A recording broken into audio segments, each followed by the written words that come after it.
Dan saat ini Bapa, di malam Natal ini, di dalam keheningan kami dan kesunyian kami akan mendengarkan dan merenungkan sabda Tuhan. Kami memohon kepada-Mu, urapilah kami dengan Roh-Mu yang kudus, sehingga kami dimampukan untuk memahami sabda yang mengajarkan kami makna Natal yang sesungguhnya, supaya kami hidup di dalam terang yang terus memancarkan cahaya di tengah kegelapan dunia ini. Di dalam nama Yesus, Sang Bayi Natal, kami datang dan memohon. Amin. Jemaat yang diberkati oleh Tuhan Yesus Kristus, firman Tuhan yang akan kita dengar dan kita renungkan terambil dari Yesaya 9 ayat 1 sampai 6. Yesaya 9 ayat 1 sampai 6.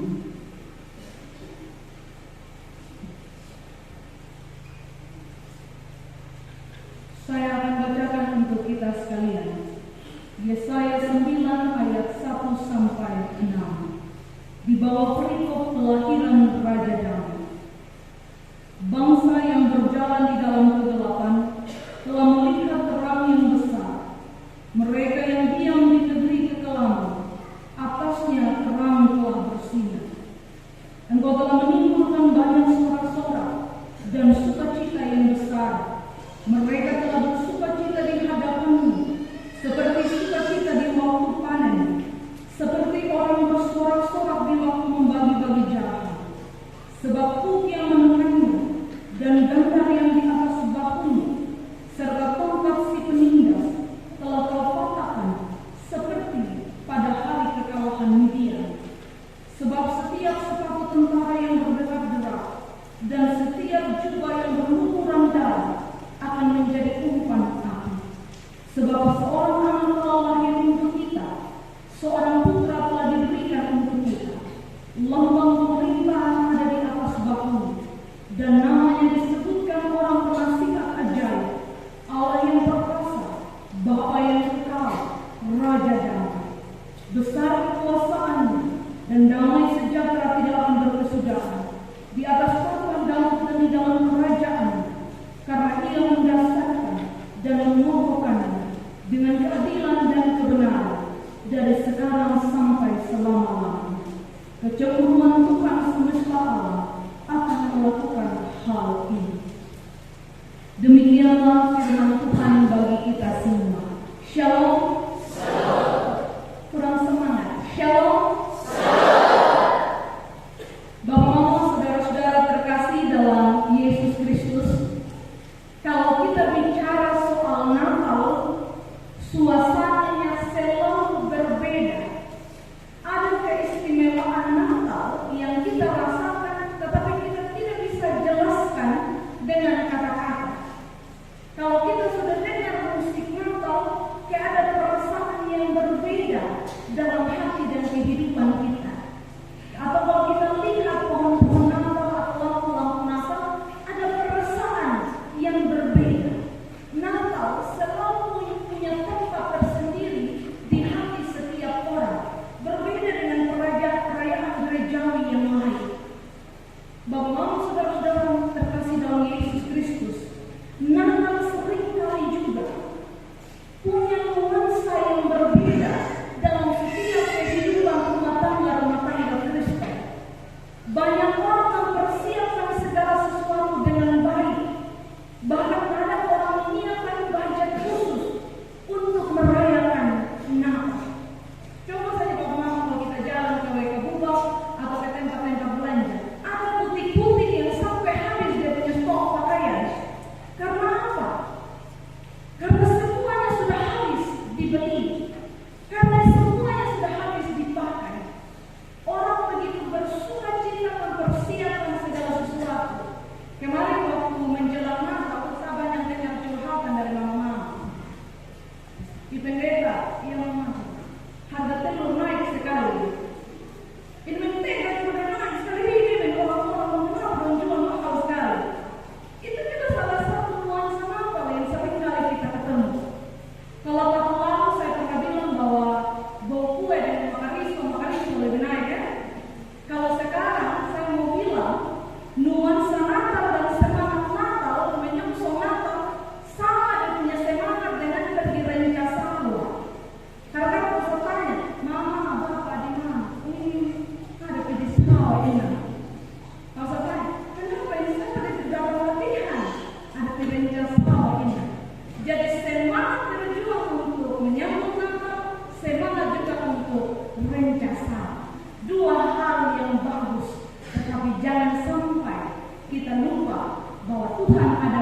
posisi yang paling pertama. Tempatkan Tuhan, maka lumbung-lumbungmu akan terisi dengan baik. Amin. Bapak-bapak, saudara-saudara terkasih dalam Yesus Kristus, Natal juga memberikan semangat atau kemeriahan yang luar biasa. Tetapi tidak jarang orang salah memaknai makna Natal. Kalau saya boleh bilang, makna Natal bicara tentang komitmen kita kepada Tuhan. Atau saya biasa bilang, Natal bicara tentang komitmen Nazaret dan Getsemani. Kadang-kadang orang salah memahami Natal. Kesalahan yang sering kali terjadi adalah kesalahan pertama. Natal sering kali diidentikan dengan Sinterklaas. Ini yang harus kita luruskan, Bapak-Bapak, saudara-saudara terkasih, supaya kita satu pemahaman sebagai sebuah jemaat. Sinterklaas itu bukan budaya yang ada dalam Alkitab. Kita cari dari Kejadian sampai Wahyu, tidak ada Sinterklaas di dalam Alkitab. Itu budayanya orang lain yang diadopsi lalu dipakai dalam perayaan Natal. Kalau di sana mereka di luar negeri mereka merayakan Natal atau merayakan perayaan lain dengan Sinterklaas. Kalau kita atau sebenarnya tidak ada dalam Alkitab Sinterklaas. Kadang tanpa sadar Sinterklaas menempati hati anak-anak begitu besar, lalu posisi Tuhan Yesus terabaikan. Bahkan ada orang yang membangun atau membuat patung atau semacam pohon Natal yang dirubah menjadi Sinterklaas. Itu tidak salah, tetapi tidak alkitabiah. Itulah kesalahan pertama ketika merayakan Natal. Kesalahan kedua, Bapak-Bapak, saudara-saudara terkasih dalam Yesus Kristus, orang terlalu terburu-buru mengucapkan Natal sebelum tanggal 25 Desember, atau terlalu terburu-buru merayakan Natal sebelum tanggal 25 Desember. Coba bayangkan saja, saya ulang tahun 30 Maret, saya ngajak omong supaya dapat kue. Kalau saya ulang tahun 30 Maret, tidak mungkin Bapak kasih selamat saya tanggal 28 atau tanggal 27, kan? Pasti Bapak kasih selamat saya tanggal 30 atau 31, mungkin lambat tidak apa-apa. Sama juga dengan hari Natal. Apalagi dalam hari Natal menyongsong Natal ada minggu-minggu Advent. Itu minggu-minggu penghayatan akan kelahiran Tuhan Yesus Kristus. Kita ada dalam pembenahan diri, dan kesalahan itulah yang sering kali terjadi. Orang terlalu terburu-buru mengucapkan selamat Natal atau merayakan Natal sebelum waktunya. Dan kesalahan berikut adalah cara orang merayakan Natal. Orang ketika merayakan Natal banyak yang mempersiapkan segala sesuatu dengan baik. Contoh saja, misalnya stok minuman itu biasanya banyak sekali. Atau biasanya di kios-kios itu stok peci habis cepat, atau stok bir cepat sekali habis.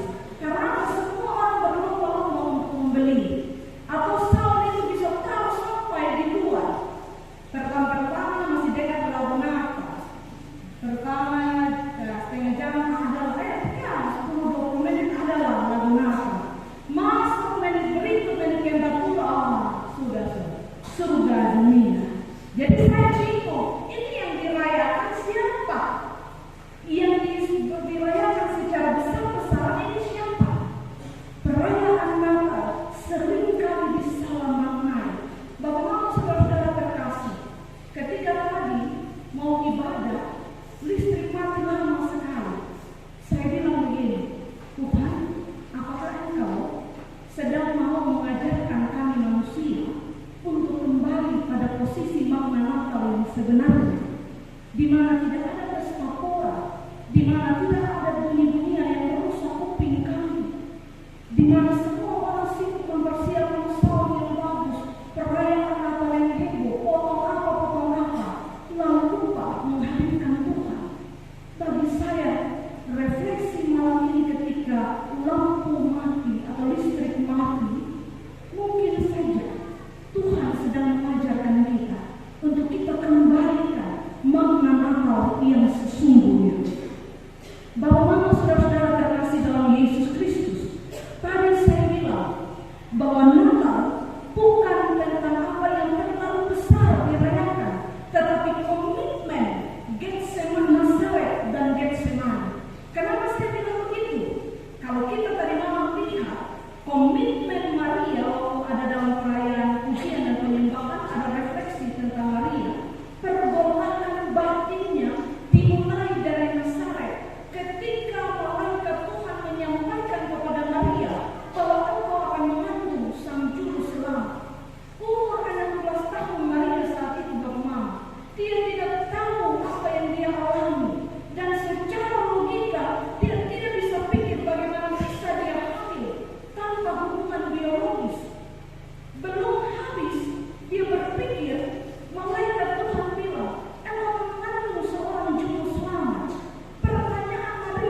dia berani mengambil komitmen untuk setia pada apa yang Tuhan kehendaki. Dalam konsep berpikir Maria, dia tidak tahu apa yang terjadi ke depan, tetapi yang dia tahu, Tuhan akan melindungi. Komitmen Nazaret itu pada 33 tahun berikut adalah komitmen Getsemani yang dilakukan oleh Yesus. Kenapa saya tidak bilang komitmen Golgota? Karena Yesus mati di Golgota. Kenapa saya bilang komitmen Getsemani? Karena sebelum Yesus disiksa, dia berdoa di taman Getsemani. Dan dalam doa itu, dia sampai berkeringat darah. Secara psikologis, dia sangat ketakutan sebagai manusia yang manusia biasa. Dia sangat ketakutan sehingga keringatnya bercucuran darah. Tetapi lihat pilihan Tuhan. Dia tetap berkomitmen untuk setia pada kehendak Bapa di surga. Komitmen itulah yang dimulai oleh Maria dan dilanjutkan oleh Yesus diakhiri di bukit Golgota. Bapak, Mama, saudara-saudara terkasih, apakah komitmen ini dipelihara oleh bangsa Israel yang dalam bacaan kita di Yesaya 9 ayat 1 sampai 16? Bapak, Ibu, saudara-saudara terkasih, kalau kita baca Yesaya 9 ayat 1 sampai 6, kita melihat ada latar belakang dari cerita itu. Bapak, Mama, saudara-saudara terkasih, bangsa Israel waktu itu setelah pemerintahan Raja Salomo atau setelah Raja Salomo mati, Israel terbagi menjadi dua, Israel Selatan dan Israel Utara. Israel Selatan hanya terdiri dari 2 suku dan Israel Utara terdiri dari 10 suku Israel. Lalu kemudian Israel Selatan ini dipimpin oleh keturunan Salomo. Israel Utara tidak dipimpin oleh keturunan Salomo. Israel Utara menyembah berhala.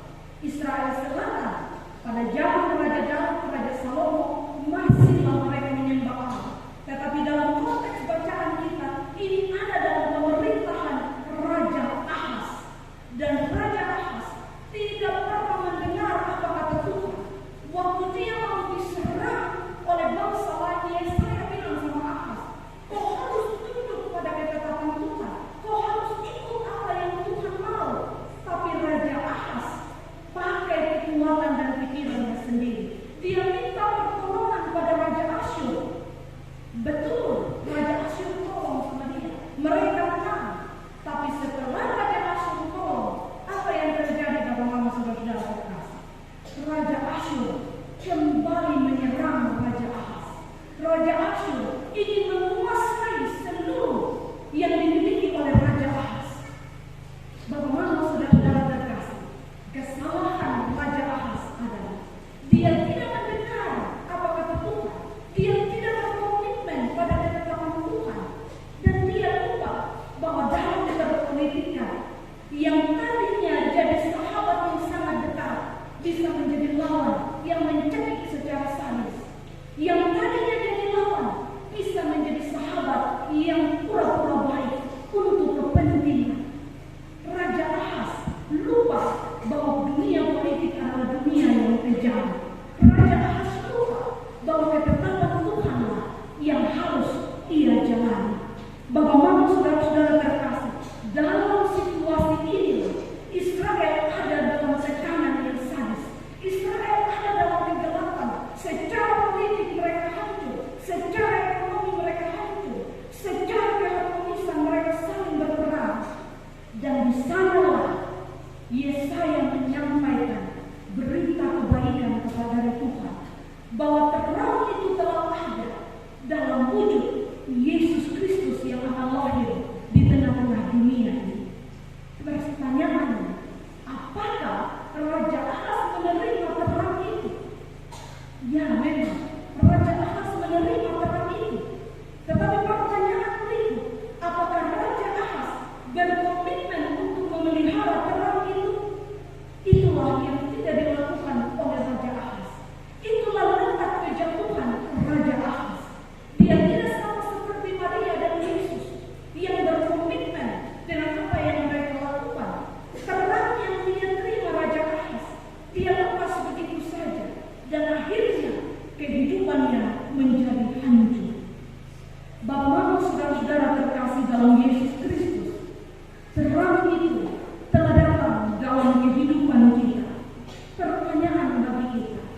supaya hidup kita tidak tinggal dalam kegelapan, tetapi terus memancarkan cahaya. Saya tahu setelah beberapa minggu atau setelah bulan Desember kita akan mematikan lampu-lampu Natal. Mari belajar untuk terus memancarkan cahaya itu lewat sikap hidup kita, tutur kata kita, perbaiki relasi yang masih salah, perbaiki hubungan yang masih keliru, perbaiki hubungan-hubungan yang salah, perbaiki sikap hidup yang salah, sehingga ketika kita mematikan lampu Natal, cahaya itu tidak mati, cahaya itu tetap hidup dalam diri dan kehidupan kita. Amin untuk firman Tuhan.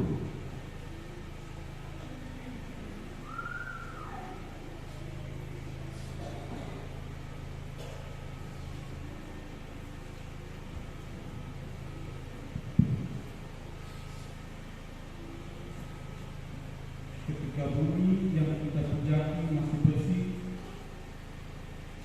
pasangan insan pertama masih utuh dalam kekudusan, Tuhan menempatkan mereka di Firdaus suci untuk mengelola alam semesta dalam kita dan kita. Samudra raya membeku dalam keanggunannya, terang dan gelap silih berganti mewarnai kehidupan alam ini. Sang cakrawala perhiaskan rembulan dan 1000 bintang. Makhluk hidup bergerak, berkeriapan dan berterbangan di alam semesta dalam hembusan kuasa Tuhan. Keserasian yang begitu anggun, kemesraan yang begitu lembut, keakraban yang begitu indah, diusik nada sumbang tutur goda si iblis licik, merintis jalan kejatuhan insan,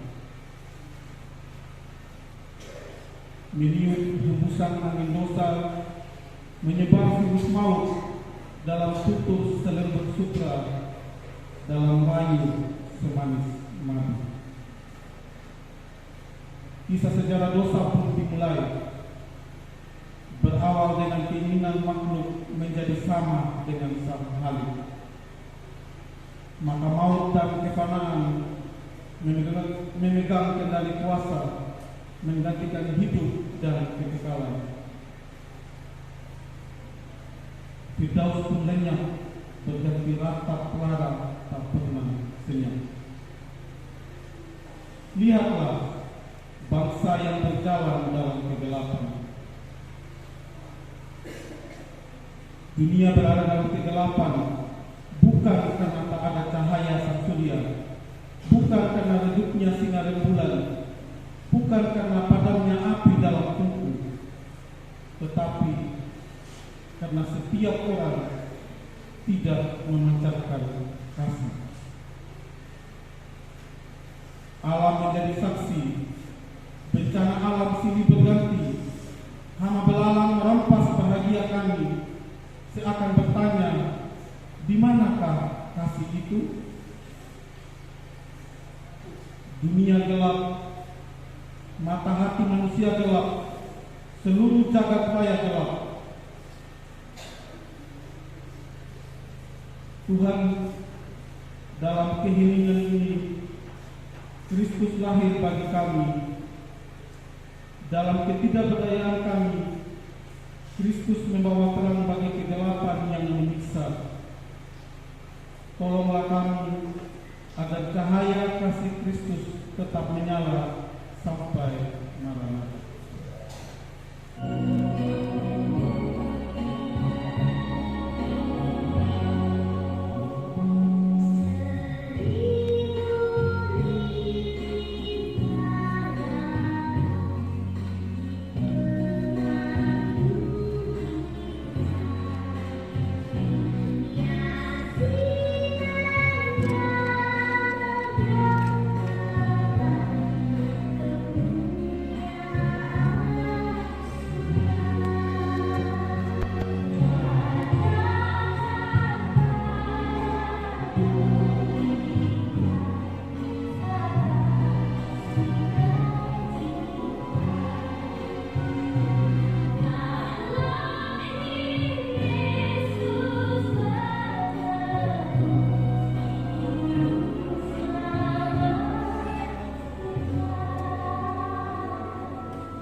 We